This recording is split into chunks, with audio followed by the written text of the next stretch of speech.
Absolutely everything has been finished in JNU. This is not going to work. The world is asking the questions. फिर मानव जी बोलते, संबित जी आप बताइए, प्रियंका आप बताइए, क्या हो रहा है ये सब? JNU लुट गया, बर्बाद हो।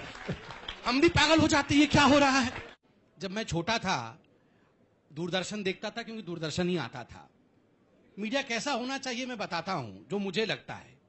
उस जमाने में आपको याद होगा, राज जी एक बहुत प्रसिद्ध एंकर होती थी, न्यूज रीडर होती थी, उस समय तो न्यूज रीडर ही हम कहते थे, सलमा सुल्ताना। सलमा सुल्ताना जी न्यूज पे आती थी, मुझे याद है हम छोटे थे, उनके यहाँ पर बालों के ऊपर एक गुलाब का फूल रखा रहता था, और जब वो न्यूज पढ़ती थी केवल तब मालूम पड़ता था कि ये जीवंत है जब उनकी पलकें झपकती थी। मैं इसके पीछे का आप लोग जर्नलिस्ट का स्टूडेंट है, मैं इसके पीछे का आपको पूरा साइकोलॉजी समझाऊंगा। वो कहती थी कि आज एक बम ब्लास्ट में 4 लोग मारे गए हैं, राष्ट्रपति ने खेद जताया है और प्रधानमंत्री ने भी अफसोस जताया है। आज जेएनयू में कुछ छात्रों ने देश के खिलाफ नारे लगाए, इस पर पूरे देश में एक अलग किस्म का माहौल है। ठीक है, आप देखिए इस प्रकार बोला गया। आजकल कैसे होता है? आजकल होता है न्यूज में, Absolutely everything has been finished in JNU. This is not going to work.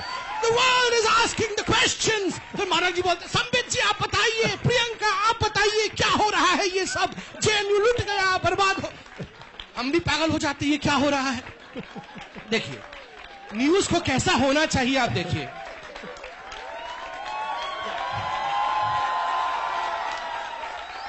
News को कैसा होना चाहिए?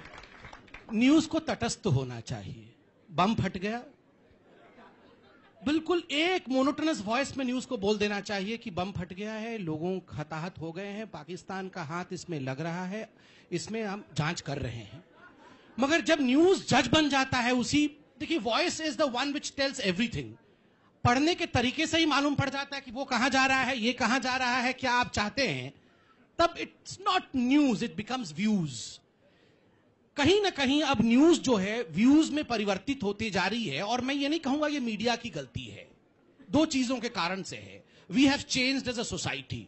आप अपने दादाजी को देखिए, अपने पिताजी और मम्मी को देखिए, और अपने आप को देखिए। हमारे दादाजी सुबह उठते थे, पूजा करते थे, आराम से चाय पीते थे, उनकी जिंदगी में हड़बड़ी नहीं थी। वो सलमा सुल्ताना को सुन लेते थे, खुश रहते थे, क्योंकि उसी आवाज में उनकी जिंदगी चलती थी। अब हमारी जो जिंदगी है वो ऐसे चल नहीं सकती है। हमारी जिंदगी सुबह 12 बजे भी आपकी नींद खुलती तो आप ट्विटर में, फेसबुक में एक आंख बंद करके देख रहे होते क्या चल रहा है। जो मैंने रात को पोस्ट डाला था फोटो अपने फ्रेंड के साथ, कितनी लाइक्स मिली है उसको, आप रात के 2 बजे देख लेते हैं। तो आपके दादाजी वो नहीं कर रहे होते थे। तो सोसाइटी बदल गया है, स्वाभाविक रूप से न्यूज की जो वॉइस है वो बदल गया है। मगर फिर भी आज मैं बीबीसी देखता हूं तो मुझे लगता है BBC has maintain that Salma Sultan way of delivering things. उनमें आप आवाज ऊंची करके बात नहीं कर सकते हैं, एक मोनोटोनस वे में बीबीसी अपने न्यूज को रखती है। तो न्यूज को तटस्थ होना चाहिए। जहां तक branding of name is concern, आपने बिल्कुल सही कहा कि जमाना था जब इंदिरा गांधी की इतनी बड़ी नाम थी कि उनके नाम के इर्द गिर्द ही सब कुछ बुना जाता था। मगर वो नाम भी तो होना चाहिए ना। नाम ऐसा ही नहीं होता है, नाम के साथ वो शख्स होता है, तभी तो नाम होता है। आपके पास भी तो एक नाम था और है। किसने मना किया आपको ब्रांड करने के लिए उस नाम को? आप उस नाम को पैकेजिंग कर सकते। देखिए मैं किसी को बुरा नहीं कह रहा हूं, I wish them all good luck. और सब बड़े लोग हैं, हम लोग उनके लिए रोज रोज टीवी पे लड़ते रहते हैं, मगर ये कोई छोटा व्यक्ति नहीं है। इन सब ने जनता के सामने लड़ाई लड़के इतने वर्षों तक पार्लियामेंट में अपनी पैठ बनाई हुई है। मैं राहुल जी के लिए ऐसा नहीं कह रहा हूं कि वो छोटे हैं या बड़े हैं, अच्छे हैं, मगर मैं सिर्फ इतना कह रहा हूं कि आप जो कह रहे हैं नरेंद्र मोदी जी के नाम को हमने बेचा, अरे हमने बेचा नहीं। वो एक ऐसी शख्सियत है जिनको जनता देखना चाहती है, सुनना चाहती है, अपनाना चाहती है। That's it. आपके पास भी एक ऐसी शख्सियत है, शायद उसको जनता अपनाना नहीं चाहती थी, वो वक्त उनका नहीं आया था। That's it. अच्छा, पहले मैं आप हमारी लड़ाई चलती रहेगी। देखिए जैसे हमारे धर्म में, सनातन में माना जाता है कि धन्वंतरी जो है वो मेडिसिन के देवता है। धन्वंतरी, आप लोग चूंकि जर्नलिस्ट के स्टूडेंट हैं, आप जानते हैं आपके देवता कौन है? जर्नलिज्म के देवता किसको माना गया? नारद जी। Very true, Narad ji. देखिए 2 चीजें नारद जी से जरूर सीखिएगा। उनके जैसे चपल, चतुर, चंचल रहिएगा। जर्नलिज्म में अभी यहां, कल वहां, दूसरे मिनट में वहां, ये बिल्कुल प्रकट होने की कला होनी चाहिए। नारद से सीखो कि हर जगह प्रकट हो जाना है। दूसरी बात, स्पिरिचुअलिज्म, नारायण नारायण वो सच्चाई है। आप नारायण मत कहो, आप विष्णु मत कहो, आप अल्लाह कहो, आप जीसस कहो, कुछ भी कहो, जिसको मानते हो वो आपके मन में होना चाहिए सच्चाई। जो मैडम कह रही थी सच्चाई के साथ, तो सच्चाई सच्चाई कह के हर जगह प्रकट होना है। और नारद से तीसरी बात सीखनी है, वो कड़वी से कड़वी बात भी कितने मृदु तरीके से कह जाते थे। अरे राजन, तुम्हारा तो अंतिम समय आ गया है। पॉलिटिशियन को भी जाके, जब पॉलिटिशियन के पास भी जाओ, उसको ऐसे ही कहना, अरे राजन तुम्हारा अंतिम समय आ गया है। और इसलिए वो लोगों को जोड़ता है, आंदोलन लोगों को जोड़ता है, और चुनाव हमेशा लोगों को लड़ाते हैं, चाहे आपस में ही क्यों ना हो। इनके बारे में भी बात भी कर रहा था। वो बात दूसरी है कि बड़े कम मुस्कुराते हैं, जब मुस्कुराते हैं तो चिल्ला के मुस्कुराते हैं। लेकिन मैंने ये बात इनके साथ में खड़े होकर भी कहा और इनके पीठ पीछे भी कहा, अभी भी आप लोगों से, कि इस व्यक्ति के अंदर ज्ञान है, समझ है, आज की इस जनरेशन का इंसाइक्लोपीडिया है। गलत हो सही हो मैं नहीं कहता, लेकिन बात का जवाब देता। तो कभी भी ये उनका मेरा आपस में, मेरी पार्टी के साथ में विचारधारा का विरोध हो सकता है, लेकिन व्यक्ति के गुणों का विरोध नहीं होना चाहिए। मैं कभी नहीं कहूंगा तटस्थ रहो। देखिए, क्योंकि अब ये बात राजनीतिक तौर पे घुमाने की कोशिश की जा रही है, तो थोड़ा इसको खुल के चर्चा करनी पड़ेगी। जैसे संबित जी ने कहा कि बहुत साफ वहां नारे दिखे, देश विरोधी नारे दिखे, भारत के टुकड़े होंगे के नारे दिखे। भारत के टुकड़े होंगे के नारे जिन्होंने लगाए, जो ये नारे का जिसका जिक्र आप लोग बार बार टीवी चैनल पे बैठ के करते हैं, आज कहां पकड़े गए वो लोग? सवाल तो यही बार बार आपसे पूछा जा रहा है। जिन लोगों ने मुंह पे पट्टी बांध के वहां नारे लगाए कि भारत की बर्बादी के तक जंग जारी रहेगी, भारत के टुकड़े होंगे, उन लोगों को अब तक आपकी पुलिस क्यों नहीं गिरफ्तार कर पाई? इस बात पे अपना फेलियर मानिए आप, पहली बात। दूसरी बात यह है कि मुझे आपत्ति है इस बात पे कि आपकी सरकार देशभक्ति का प्रमाण पत्र बांटती है छात्रों को। उनके हिसाब से बोलिए तो देशभक्त हैं, उनके हिसाब से आप नहीं बोलते हैं तो आप देशद्रोही हैं। आप कौन होते हैं देशभक्ति का प्रमाण पत्र बांटने वाले? तिरंगे पे आप देशभक्ति का प्रमाण पत्र बांटते हैं। तिरंगे के बारे में आपका खुद का इतिहास यह है कि जो आपकी मातृ संस्था है राष्ट्रीय स्वयंसेवक संघ, उस राष्ट्रीय स्वयंसेवक संघ पे आज मैं आपके चैनल पे जिम्मेदारी से बोल रहा हूं, 52 साल तक नागपुर के आरएसएस के मुख्यालय पे तिरंगा झंडा नहीं फहराया गया। आप देशभक्ति का प्रमाण पत्र बांटते हैं। आप देशभक्ति का प्रमाण पत्र बांटते हैं वो लोग जिन्होंने 1929 में लाहौर के अधिवेशन में तिरंगे का विरोध किया। आप कहते हैं कि मुझे देश से प्यार है, देश के लोगों से प्यार है। अफजल गुरु के विरोधी कौन लोग हैं वो बताएं। आपके एक सांसद ने, अनुराग ठाकुर जी ने बाकायदा विरोध प्रदर्शन किया इस बात को लेके कि अफजल गुरु के साथ खड़े हो या अफजल गुरु के खिलाफ खड़े हो। मैं संबित पात्रा जी अपनी पार्टी की ओर से कह रहा हूं, संसद पे हमला करने वाले अफजल गुरु के खिलाफ हम लोग खड़े हैं। कृपा करके आप इस टीवी चैनल पे ये बताएंगे बच्चों के बीच में कि अफजल गुरु को शहीद मानने वाली पीडीपी के साथ आप सरकार बनाने के लिए तैयार हैं? आप मंत्री, आपको उप मुख्यमंत्री का पद मिले, आपको लाल बत्ती की गाड़ी मिले, आपको मंत्री का पद मिले, आपको जम्मू कश्मीर में सरकार बनाने का मौका मिले, तो आप देशभक्ति से समझौता कर लेते हैं। कैसी है देशभक्ति आपकी? 52 साल तक आप तिरंगा झंडा नहीं फहराते, आपको तिरंगे का सम्मान नहीं है। आपने इस देश, अभी आपने कहा लोकतांत्रिक ढंग से विरोध करने का अधिकार होना चाहिए। माफ कीजिएगा संबित पात्रा जी, आपके मुंह से ये बात सुन के अच्छी नहीं लगती है जिस पार्टी के अंदर लव जिहाद पे आदित्यनाथ देश के अंदर बवाल खड़ा करने की बात करें, जिस पार्टी के समर्थक वैलेंटाइन डे पे बच्चे बच्चियों को पार्क में पकड़ के पीटने का काम करें, आपके मुंह से ये बात शोभा नहीं देती। आपने इस देश की लोकतांत्रिक संस्थाओं को खत्म करने का काम किया है, छात्रों की, नौजवानों की आजादी को खत्म करने का काम किया है। इसलिए मैं कहता हूं इस पे चिंतन कीजिए, विचार कीजिए। प्रधानमंत्री जी कहते हैं वो संघ के सच्चे स्वयंसेवक हैं, राजनाथ सिंह जी कहते हैं वो संघ के सच्चे स्वयंसेवक हैं। मेरा आपसे बड़ी विनम्रता पूर्वक सवाल है, संघ के सच्चे स्वयंसेवकों, आपने 52 साल तक नागपुर के मुख्यालय पे झंडा क्यों नहीं फहराया? मेरा आपसे बहुत विनम्रता पूर्वक सवाल है, आप अपनी शाखा में तिरंगा क्यों नहीं फहराते? आप कृपा करके देशभक्ति का प्रमाण पत्र छात्रों को मत दीजिए, नौजवानों को मत दीजिए। इस देश का छात्र, इस देश का नौजवान, इस देश के विश्वविद्यालय में पढ़ने वाला रोहित वेमुला से लेके कन्हैया से लेके और इलाहाबाद विश्वविद्यालय में अब आप ऋचा सिंह को भी सस्पेंड करने के, उसको बर्खास्त करने की तैयारी कर रहे हैं। इन कार्रवाइयों को रोक दीजिए। इन्हीं नौजवानों ने मोदी जी को वहां तक पहुंचाया है। अगर लोकतंत्र के अंदर आपका यकीन है तो आप कृपा करके नौजवानों से मत लड़िए, नौजवानों को और उनकी लोकतांत्रिक जो आजादी है उसको मत छीनिए। पहले राज जी को सुन ले। राज, मैं सिर्फ 10 सेकंड में उत्तर देता हूं। दो चीज है, आपके 10 सेकंड कभी पूरे नहीं होते, मुझे पता है। आपने तिरंगे के बारे में कहा, आपने कहा कि संघ ने देश के लिए क्या किया। कश्मीर के बारे में, हम सत्ता से बंधे हुए हैं, मुख्यमंत्री उप मुख्यमंत्री बनना चाहते थे, इसलिए पीडीपी के साथ हैं। मैं आपको याद दिलाऊं, आप जर्नलिस्ट के स्टूडेंट हैं, इस इतिहास को जरूर जानते होंगे। एक ऐसा वक्त था, राज जी तो खैर इस विषय को बहुत अच्छे से जानते हैं, कि जब वीजा लगता था कश्मीर जाने के लिए, जब हिंदुस्तान के लोगों को कश्मीर में जाने के लिए परमिशन लेना पड़ता था, उस समय हमारे पार्टी के संस्थापक श्यामा प्रसाद मुखर्जी तिरंगा पकड़ के, जब उन्होंने पुल पार किया था पंजाब से, उनके साथ छोटे से जवान से अटल बिहारी वाजपेयी थे।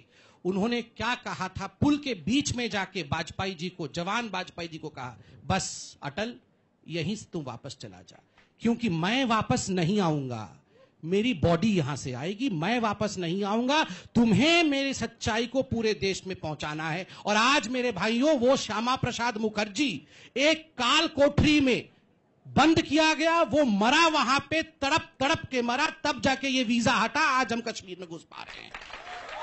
उस समय अरविंद केजरीवाल जी कितने बड़े थे मैं नहीं जानता हूं। मुझे जवाब देने दीजिए। मैं पूरा कर लूं। उस समय अरविंद केजरीवाल जी कितने बड़े थे मैं नहीं जानता हूं, मगर श्यामा प्रसाद मुखर्जी, धन्यवाद दूंगा, आप स्वर्ग से सुन रहे होंगे मुझे, हम उस पार्टी के सिपाही हैं।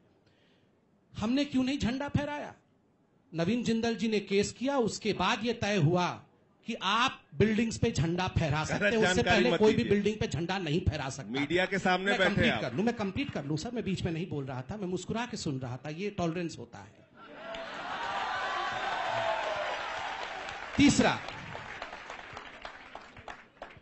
तीसरा आपने कहा कि यूनिवर्सिटी के नौजवानों को, जिन्होंने मोदी जी को बनाया, उनको हम ना भड़काएं, उनके खिलाफ काम ना करें। बिल्कुल सच्चाई, मोदी जी को नौजवानों ने ही बनाया है, क्योंकि वो उनकी ताकत को पहचानते हैं, उनसे कोरिलेट करते हैं। नौजवानों को आप एक ब्रश से पेंट मत कीजिए। कितने नौजवान इस रूम पे हैं, मैं पूछता हूं, जो कहेंगे अफजल हम शर्मिंदा है, तुम्हारे कातिल जिंदा है? कितने नौजवान इस रूम में हैं? मैं उन पूछना चाहूंगा, हाथ उठा के वो बोले कि याकूब मेमन, तुम एक याकूब मारोगे, हर घर से याकूब निकलेगा। क्या हो गया है? आप नौजवानों को किस प्रकार से पेंट कर रहे हैं कि आज देश का नौजवान याकूब मेमन और अफजल गुरु के साथ खड़ा है? कतई नहीं खड़ा है साहब।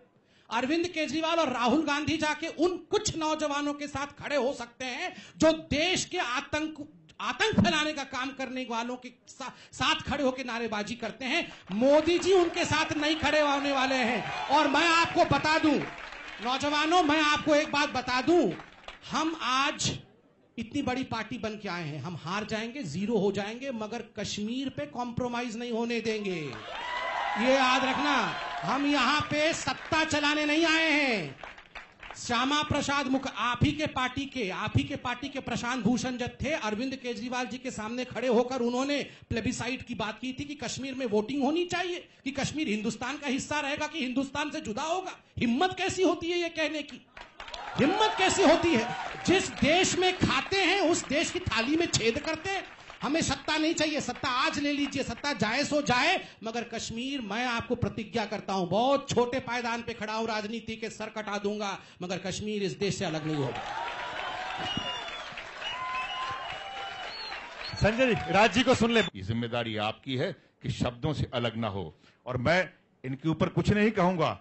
आरएसएस को अंग्रेज मजाक में कहता था, आरएसएस का मतलब क्या था आज राष्ट्रीय स्वयंसेवक संघ कहते हैं। मैं उसके बारे में कोई टिप्पणी नहीं करूंगा। 1924 से शुरू हुई है ये। 1924 में उधर ग्लोबल शुरू हुआ, हिटलर शुरू हुआ, यहां पर आरएसएस, और उसके बाद में इस आरएसएस को क्या कहा जाता था? रॉयल सीक्रेट सर्विस अंग्रेज मजाक में कहता था। आई एम सॉरी, नहीं, माफी चाहूंगा। वो ये तथ्यों की बात नहीं है, जैसे रॉ। अब इंटॉलरेंस मत दिखाइए आप ना, भी। मैं तो मुस्कुरा रहा हूँ। देखिए, राज बब्बर जी मुस्कुराते नहीं, मैं देखो, बहुत सारी बातें कह गए। नहीं, मैं कहूंगा नहीं हाँ, कहूंगा। बिल्कुल कहिए। नहीं, अच्छा, ये क्लोजिंग है। इसके बाद संजय जी प्लीज मैं भी कुछ नहीं कहना खत्म चाहता हूँ, करेंगे। ऐसे कह के थोड़ी बातें कह दूंगा। देखिए, ऐसा है, आप बिल्कुल, राज जी ने बिल्कुल सही कहा कि शब्दों का चयन और शब्दों का प्रस्तुतिकरण बहुत महत्वपूर्ण है। और खास करके तब जब मैंने आपको एक चरितार्थ करके उदाहरण दिया कि पहले किस प्रकार न्यूज पढ़ा जाता था और अब बहुत कम शब्दों में कैसे तीक्ष्ण रूप से उस मैसेज को पहुंचाना है। मैं एक और उदाहरण देके आपको प्रस्तुत करूंगा। जैसे अभी राज जी ने आरएसएस के विषय में कहा, और जब भी मैं टीवी डिबेट में रहता हूं, आपके चैनल पे भी रहता हूं, तो कांग्रेस बार बार एक चीज कहती है, आप कहां थे जब स्वतंत्रता की लड़ाई हो रही थी? आप क्यों आज बोल रहे हैं? आप कहां थे जब अंग्रेजों के खिलाफ हम लड़ रहे थे? तो मैंने एक बार यूं ही पूछ लिया, और मुझे लगता है जर्नलिज्म ऐसे 4-5 शब्दों को जोड़कर छोटा सा जुमला बना ही लेना चाहिए, बहुत तीक्ष्ण प्रहार करता है। मैंने यूं ही पूछ लिया, हम तो यहीं थे, आप ये बताइए सोनिया गांधी जी कौन से जिले से लड़ रही थी स्वतंत्रता संग्राम की लड़ाई? ये बताइए। देखिए, जो ये कहना बहुत गलत होगा। मेरे ख्याल से मैं एक मिनट बात खत्म इसलिए करना, मैं सोनिया गांधी, राहुल गांधी, राजीव गांधी, इंदिरा गांधी, ये नाम नहीं है। इन नामों के साथ में मत जाइए। राज बब्बर कहां था, ये भी आप कह सकते हैं। संजय कहां थे, ये भी आप पूछ सकते हैं। लेकिन हम जहां भी थे, हम विचार और सोच के साथ में थे। और सोनिया गांधी जहां आई हैं, वो विचार के साथ में आई हैं, सोच के साथ में आई हैं। व्यक्ति नाम से यहां पर नहीं आया है, बल्कि विचार के बीच में। सर, मैं इसे वैरी करता हूं, बिकॉज मैं मानता हूं ये कहना कि सोनिया जी, राजीव जी, राहुल जी नाम ही हैं। They are just ordinary people as we are in democracy.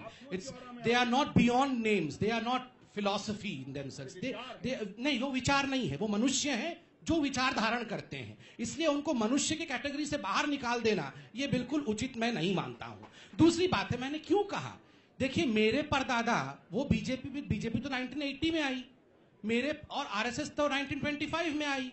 मेरे दादा वो संघ में थे नहीं थे, वो क्या हिंदुस्तान के खिलाफ लड़ रहे थे? वो तो हिंदुस्तान के साथ लड़ रहे थे। और ये जो कांग्रेस आज की है, ये तो कांग्रेस आई है, वो तो गांधी जी ने खुद कहा था उस कांग्रेस को डिसॉल्व कर दो। आप लोगों ने नेहरू जी ने तो गांधी जी की बात को भी नहीं माना, जबकि गांधी जी खुद चाहते थे कांग्रेस डिसॉल्व हो। But my only resolve is कि ये बात गलत है कि हम कहां थे जब स्वतंत्रता की लड़ाई हो रही थी। मेरे दादा भी यहीं थे, मेरे परदादा भी यही थे, आपके भी और संजय जी के भी यही थे। मगर जो आपके पार्टी को आज दिशा निर्देश दे रही है, वो कहां थी? ये सवाल आप पूछिए कि वो किस देश में थी, वो इस देश से लड़ रही थी या नहीं लड़ रही थी। मोदी जी को जितना क्लोजली ऑब्जर्व किया हूं, जितना भी, ज्यादा नहीं, पास से नहीं, जितनी दूर से भी मैं ऑब्जर्व किया हूं, एक बात मैंने उनमें बहुत खास पाया है, मैं आपसे शेयर करूंगा। एक ऐसा व्यक्ति है वो, जिसके चेहरे पर मैंने कभी थकावट नहीं देखी है। कोई वो 4 दिन से राजनीति नहीं कर रहे हैं, वर्षों की राजनीति है, 20 वर्ष की राजनीति है, 15-16 वर्ष मुख्यमंत्री के रूप में, उसके बाद 2 वर्ष प्रधानमंत्री के रूप में, अगेंस्ट ऑल ऑड्स, सारी एडवर्स कंडीशंस झेलने के बाद रोज मीडिया का घेराव, रोज ऑपोजिशन और सरकार का घेराव, किस प्रकार से कोर्ट को फेस करना, सीबीआई को फेस करना, सत्य आया, क्लीन चिट मिला, मगर रोज उस प्रेशर में भी झुकना नहीं, अडिग होके खड़ा होना, चेहरे पर सिकन नहीं आना। आज अमेरिका में है, लौट के आते हैं, 9 दिन जल नहीं, केवल जल पे अपना जीवन व्यतीत किया नवरात्रों में, और यहां आकर, मैं दूर से बता रहा हूं, मैं नहीं जानता हूं पास में क्या है, मगर जब उतरते हैं तो फिर उसी ताजगी के साथ स्वच्छ भारत अभियान का भाषण, ये साधारण चीज नहीं है। मैं अभी यंग हूं, आप भी यंग हैं, आप 5 दिन करके देखिए, मैं आपको बता रहा हूं, 5 दिन करके देखिए, 6ठे दिन में पीठ में दर्द शुरू हो जाएगा, चेहरे पे झुर्रियां आनी शुरू हो जाएंगी, फेशियल की आवश्यकता पड़ेगी, बाल बनाने की आवश्यकता पड़ेगी, क्योंकि थकावट दिखने लगेगी। जब इंसान के चेहरे पे थकावट नहीं दिखे, बावजूद इसके कि आप 24 घंटे काम करें, याद रखिएगा उस पे आध्यात्मिक वरदान है, वो आध्यात्मिक रूप से सोच रहा है। मैं राजनीति में नहीं पढ़ना चाहता, मैं सबको अच्छा बधाई देना चाहूंगा कि राहुल गांधी भी अच्छा काम करे, अरविंद केजरीवाल जी भी अच्छा काम करे, हमारे ही देश के नागरिक हैं, हम सब एक हैं। मगर जो हकीकत है उसको हम कभी भी दरकिनार नहीं करें। Modi ji is a man who is working for this country relentlessly. Please try to understand.